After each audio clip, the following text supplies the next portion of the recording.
स्वागत है आप सभी का इस वीडियो में। तो इस वीडियो में हम लोग पढ़ेंगे रिफाइनिंग प्रोसेस के बारे में और उसमें हम लोग जानेंगे सिलेक्टिव डिस्टिलेशन। ठीक है, तो रिफाइनिंग प्रोसेस का बहुत सारा वीडियोज़ मैं बनाने वाला हूँ। जितने भी रिफाइनिंग प्रोसेस है ना, सबको मैं एक एक करके अलग अलग वीडियोज़ में समझाऊँगा। ठीक है, तो इसमें हम पढ़ेंगे सिलेक्टिव डिस्टिलेशन के बारे में। तो इससे पहले मैंने जो है मेटल एक्सट्रैक्शन के बहुत सारे वीडियोज़ ऑलरेडी बना के रखे हैं, जैसे पायरोमेटलर्जी, इलेक्ट्रोमेटलर्जी और हाइड्रोमेटलर्जी। ठीक है, तो वहाँ से मैंने आप सबको पढ़ाते हुए आया है और हम अभी तक पहुँचे रिफाइनिंग में। ठीक है, तो रिफाइनिंग एक तरह से बोल सकते हो कि एक्सट्रैक्टिव मेटलर्जी का लास्ट स्टेप होता है या लास्ट चैप्टर होता है सब्जेक्ट में। ठीक है, इसके बारे में हम लोग वही पढ़ने वाले हैं। तो सबसे पहले जान लेते हैं कि रिफाइनिंग एक्चुअल में होता क्या है।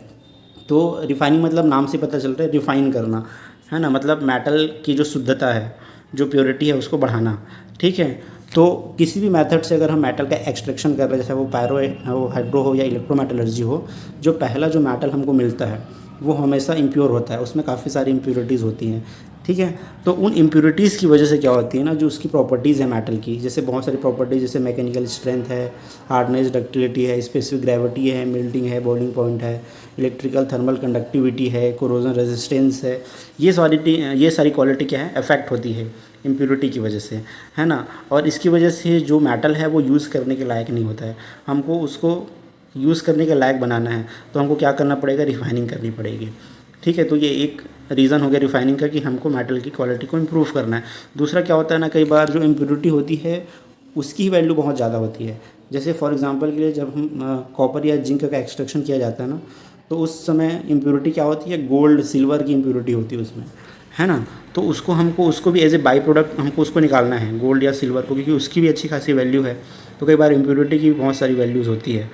ठीक है, और कुछ तो इम्प्योरिटी ऐसी भी होती है जो अगर बहुत कम अमाउंट में भी प्रेजेंट हो मेटल में, तो मेटल की क्वालिटी को बहुत ज़्यादा ख़राब करती है। जैसे फॉर एग्जांपल के लिए अगर कॉपर में अगर थोड़ी सी भी ऑक्सीजन की मात्रा हो तो उसकी इलेक्ट्रिकल कंडक्टिविटी बहुत ज़्यादा कम हो जाती है ना।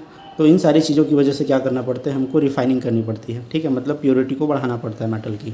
उसके बाद हम और भी अलॉइंग एडिशन करते हैं जानबूझ करके। ठीक है, वो एक्स्ट्रा चीज़ है, मतलब हम लोग इम्प्योरिटी को एनहांस करने के लिए अलॉइंग एडिशन करते हैं। तो हम अपने मतलब कैलकुलेटेड अमाउंट में जो अलॉइंग एलिमेंट डालते हैं उसको अलॉइंग एडिशन बोलते हैं, लेकिन शुरू में तो हमको इम्प्योरिटी को रिमूव करना पड़ता है। ठीक है, अब बात आती है कि इम्प्योरिटी होती ही क्यों है। ठीक है, या इम्प्योरिटी रहती ही क्यों है। क्योंकि देखिए, इम्प्योरिटी प्रेजेंट होता है ना, तो वो थर्मोडायनेमिकली क्या है, स्टेबल होता है इम्प्योरिटी। ठीक है, मतलब प्योर मेटल जो है ना, थर्मोडायनेमिकली स्टेबल नहीं है। ठीक है, मतलब कुछ ना कुछ इम्प्योरिटी प्रेजेंट जब होती है मेटल में ना, तो वो फ्री एनर्जी को कम करता है। ठीक है, मतलब थर्मोडायनेमिकली फेवरेबल होता है इम्प्योरिटीज़। तो अगर आपको रिफाइनिंग करना है, मतलब आपको थर्मोडायनेमिक्स के अगेंस्ट काम करना है। ठीक है, क्योंकि इम्प्योरिटी क्या है, थर्मोडायनेमिकली फेवरेबल होती है। जब भी हम कोई इम्प्योरिटी मिक्स करते हैं किसी मटेरियल में, है ना, तो उससे फ्री एनर्जी कम होती है, मतलब वो स्टेबल होता है। तो हमको उसके अगेंस्ट में काम करना है। ठीक है, जैसे हम लोग मेटल का एक्सट्रैक्शन करते हैं ना, जैसे Fe2O3 से हम क्या बनाते हैं, Fe बनाते हैं, है ना, जबकि Fe2O3 ज़्यादा स्टेबल होता है। सेम उसी तरीके से इम्प्योरिटी स्टेबल होती है। अगर आपको प्योर मेटल बनाने हैं ना, तो आपको और मेहनत करना, मतलब जितनी प्योरिटी आपको चाहिए रहेगी ना, उतना ज़्यादा आपको उसके पीछे वर्क करना पड़ेगा, उतनी मेहनत होगी रिफाइनिंग के लिए। ठीक है, और इसमें सबसे जो मोस्ट इंपॉर्टेंट चीज़ एक होती है वो है केमिकल पोटेंशियल, एक टर्म है। ठीक है, थर्मोडायनामिक टर्म है केमिकल पोटेंशियल। केमिकल पोटेंशियल क्या बताता है कि कौन कितना रिएक्टिव है। जैसे फॉर एग्जांपल के लिए एक स्लैग एग्जांपल मान लो, स्लैग के अंदर फॉर एग्जांपल के लिए मान लीजिए आपका SiO2 है, तो इसकी केमिकल पोटेंशियल ना स्लैग के अंदर कम होनी चाहिए, तभी वो स्लैग के अंदर रुक पाएगा। अगर इसकी केमिकल पोटेंशियल बहुत ज़्यादा है स्लैग के अंदर, वो तो वो स्लैग के अंदर रुकेगा नहीं, वो जल्दी से रिएक्शन करके मेटल में जा सकता है। ठीक है, तो केमिकल पोटेंशियल को आपको कम रखना है। कहाँ पे कम रखना है, स्लैग वगैरह में। ठीक है, तो केमिकल पोटेंशियल कम होना चाहिए। तो किसी मेटल से हमको इम्प्योरिटी को निकाल के किसी और फेज़ में लेके जाना, जैसे एक मेटल है, यहाँ से मुझे इम्प्योरिटी को निकाल के स्लैग में लेके जाना, तो स्लैग की क्वालिटी ऐसी होनी चाहिए ताकि वो जितनी इम्प्योरिटी है उसका केमिकल पोटेंशियल कम कर सके। ठीक है, तो ये एक टर्म होता है। तो अभी हम लोग जानेंगे कि कौन कौन से टाइप का रिफाइनिंग प्रोसेस होते हैं। ठीक है, ठीक है, अब हम देख लेते हैं बेसिक अप्रोच टू रिफाइनिंग, मतलब रिफाइनिंग का मेन बेसिक अप्रोच क्या होता है। तो दो टाइप का अप्रोच होता है इसमें। पहला ये होता है कि हमारे पास जो रॉ मटेरियल है उसी को हम पहले क्या कर लें, पूरा प्यूरीफाई कर लें। ठीक है, उसके बाद जो रॉ मटेरियल अगर अच्छे से रहेगा, उसमें इम्प्योरिटी नहीं रहेगी, तो जो वहाँ से जो मेटल मिलेगा, वहाँ से हमको मेटल प्योर मिलेगा। ठीक है, मतलब आपको क्या करना है ना, जो ओर होगा, जो शुरू में जो रॉ मटेरियल है उसी को आप क्या कर लो, पहले रिफाइनिंग कर लो उसका। ठीक है, तो जनरली ये कॉन्सेप्ट काम आता है आपका रिएक्टिव मेटल्स के लिए, जैसे जिरकोनियम है, टाइटेनियम है ना। तो इनके ओर को ही हम क्या कर लेते हैं, पहले अच्छे से प्यूरीफाई कर लेते हैं और फिर इसका प्रोडक्शन करते हैं।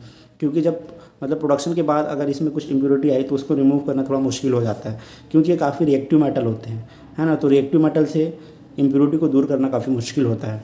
ठीक है, दूसरा अप्रोच क्या होता है कि हम रॉ मटेरियल को कोई मतलब ज़्यादा रिफाइनिंग नहीं करते, रॉ मटेरियल से या और से सीधा हम मेटल प्रोड्यूस करते हैं।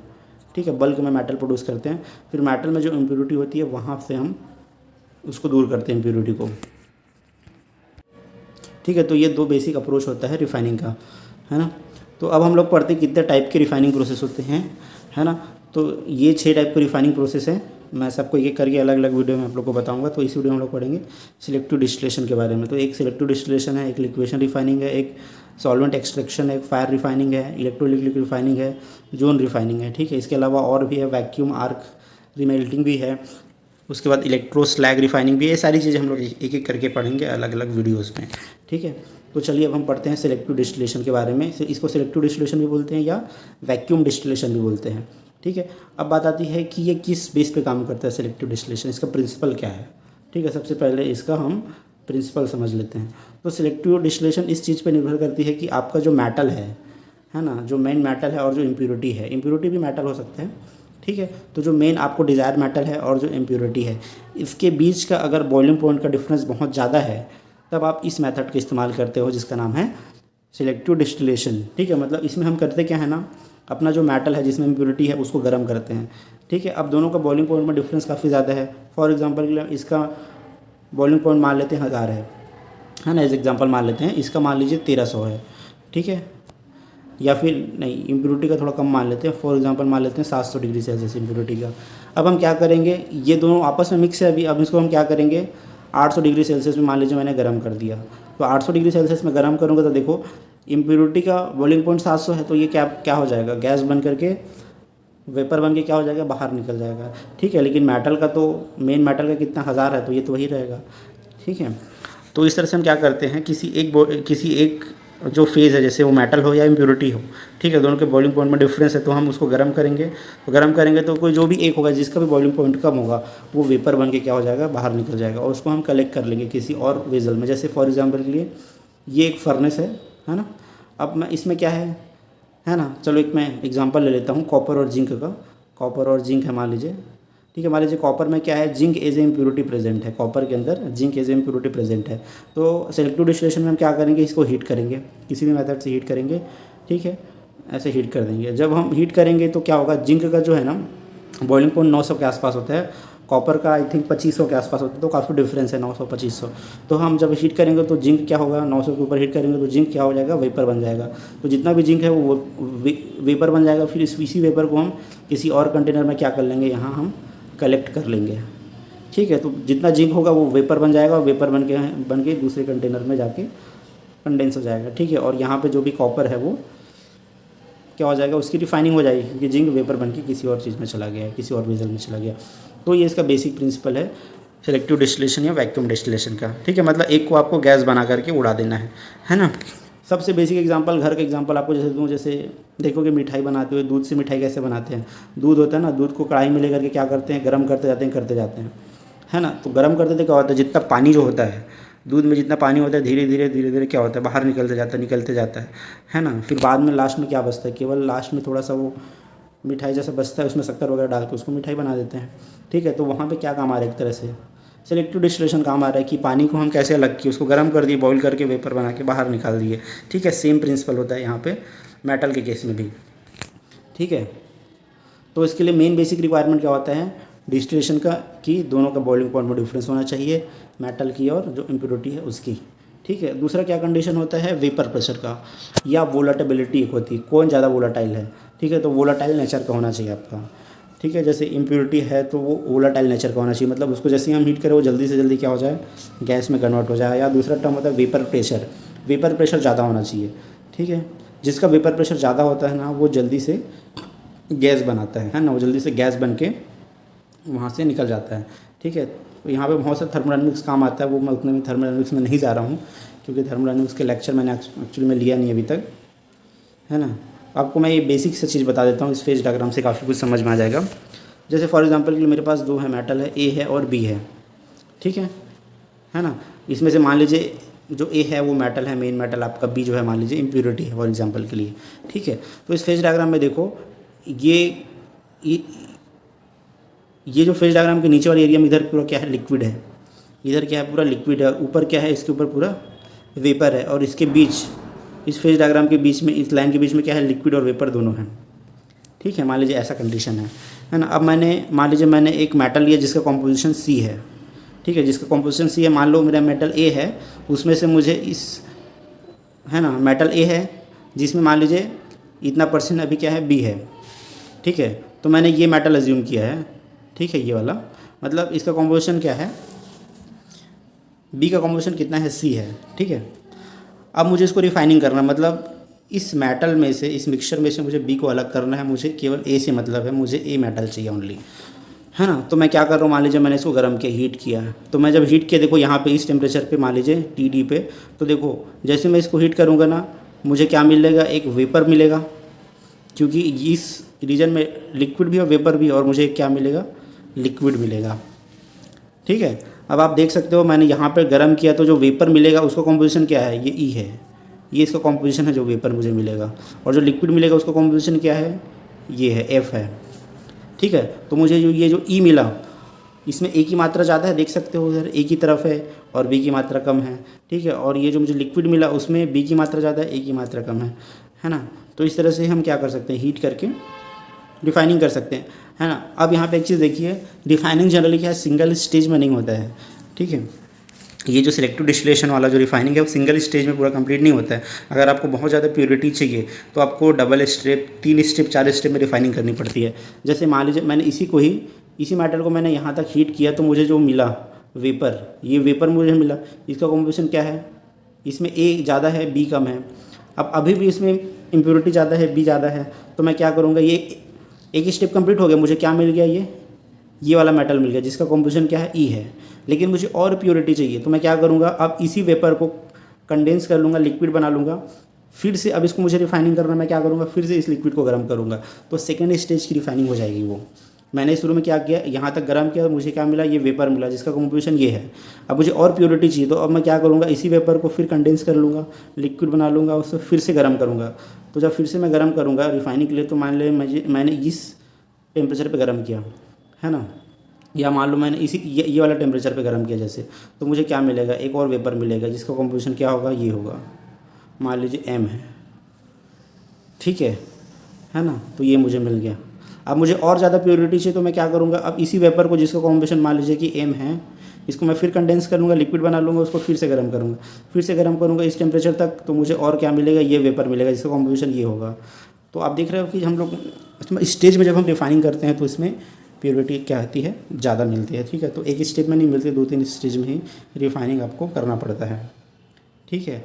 ऐसा क्यों होता है, क्योंकि देखिए जैसे जैसे हम इम्प्योरिटी को रिमूव करते हैं ना, ठीक है, जैसे जैसे हम इम्प्योरिटी को रिमूव करते हैं तो जो थर्मोडायनेमिक्स है उसको फेवर में नहीं रहती है, ठीक है। क्योंकि जितना आप इम्प्योरिटी रिमूव करोगे थर्मोडायनेमिकली वो उतना डिफिकल्ट होता जाएगा, है ना, रिफाइनिंग जो है। तो लास्ट स्टेज की रिफाइनिंग हमेशा क्या होती है, डिफ़िकल्ट होती है, इसलिए कभी भी 100% मेटल, प्योर मेटल प्राप्त करना मुश्किल होता है ना।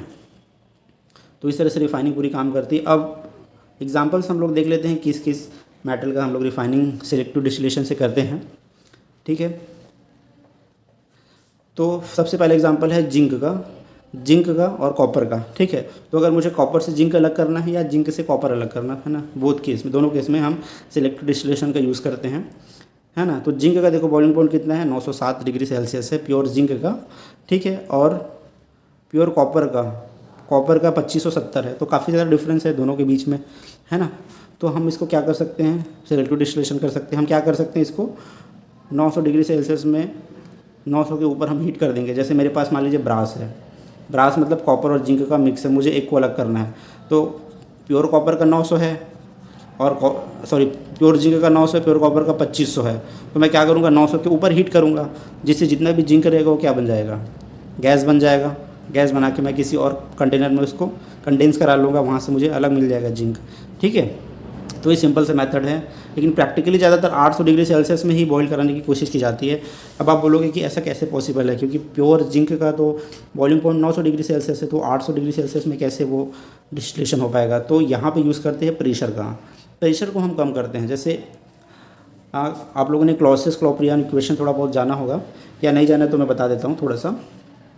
क्लॉसियस क्लॉपियन इक्वेशन एक होता है, उसमें वो क्या बोलता है कि जो मेल्टिंग पॉइंट है किसी भी मेटल की और जो बॉइलिंग पॉइंट है वो अफेक्ट होती है किससे, प्रेशर से। किससे अफेक्ट होती है, प्रेशर से। ठीक है, मतलब जैसे हम लोग पढ़ते हैं ना, फॉर एग्जांपल आयरन कि आयरन की मेल्टिंग पॉइंट कितनी है, 1539 है। ठीक है, 1539 डिग्री सेल्सियस है, लेकिन ये एक पर्टिकुलर प्रेशर पे है।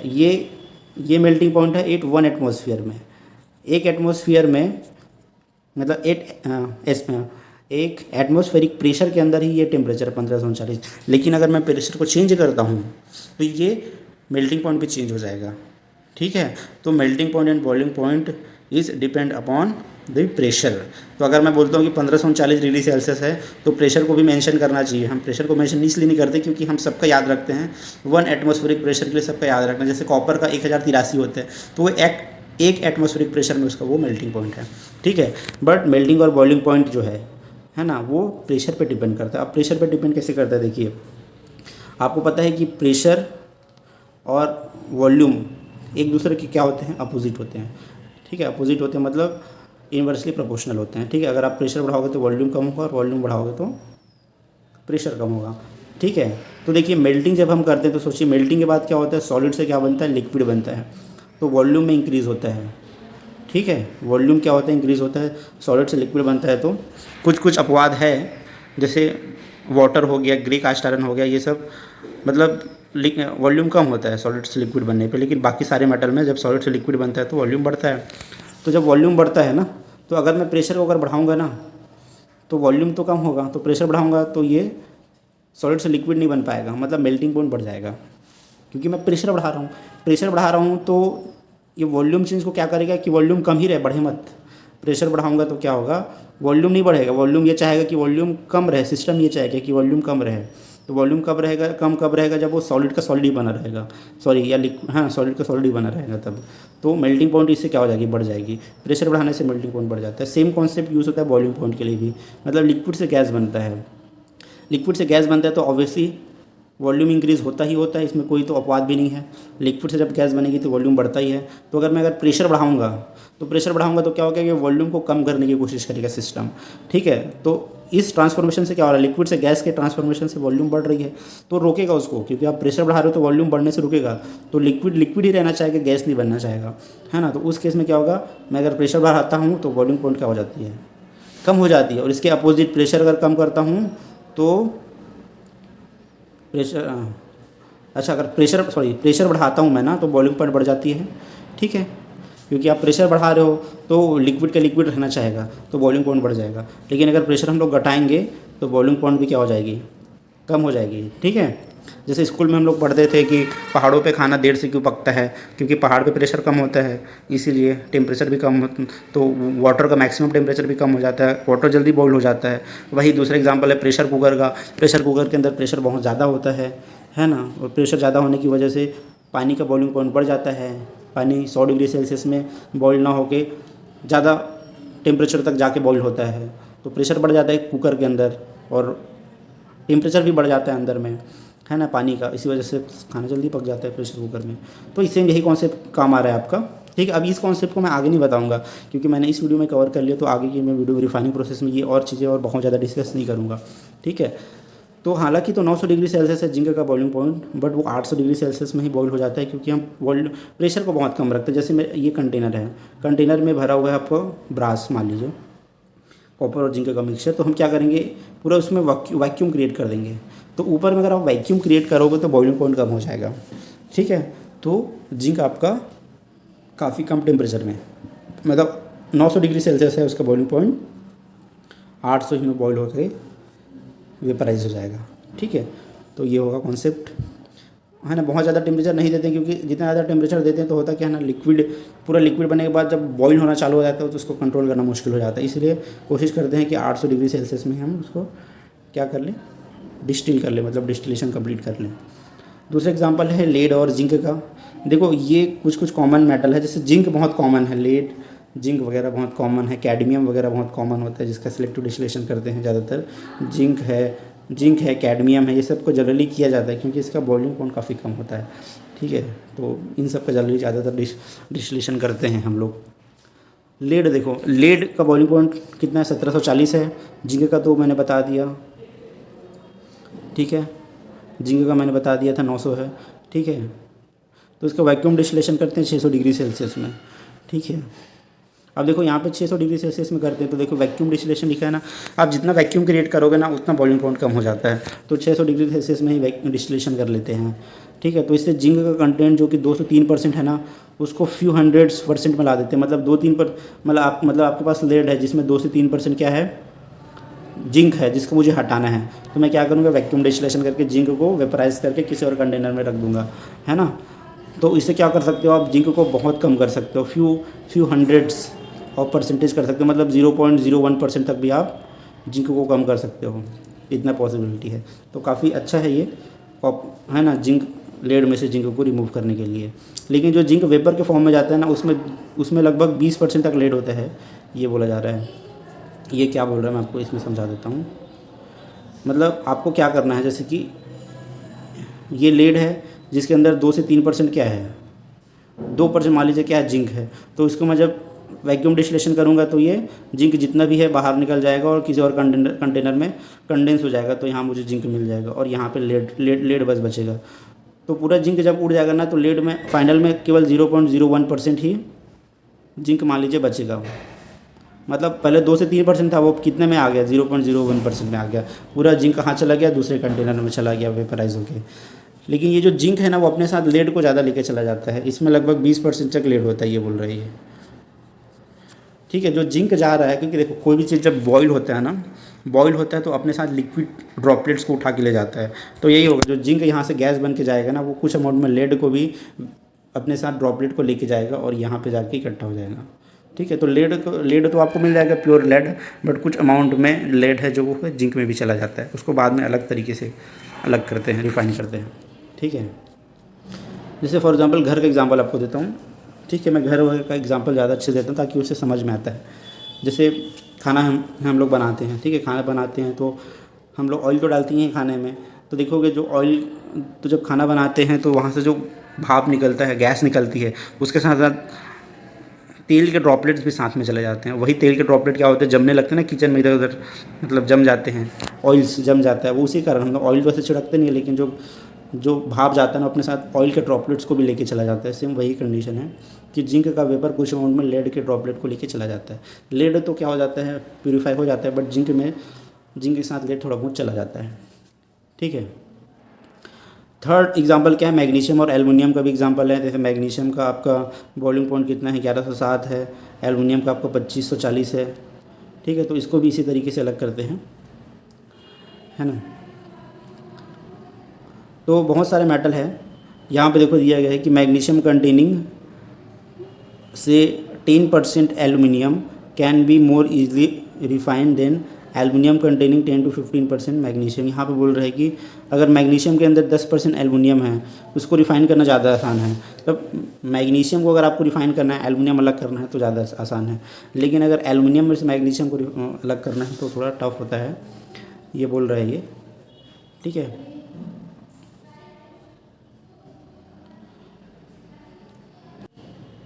ठीक है, तो इतने एग्जांपल आप लोग लिख सकते हो, तीनों एग्जांपल याद कर सकते हो आप लोग, है ना। कॉपर जिंक का, कॉपर लेड और जिंक का, और मैग्नीशियम और एल्युमिनियम का, ठीक है।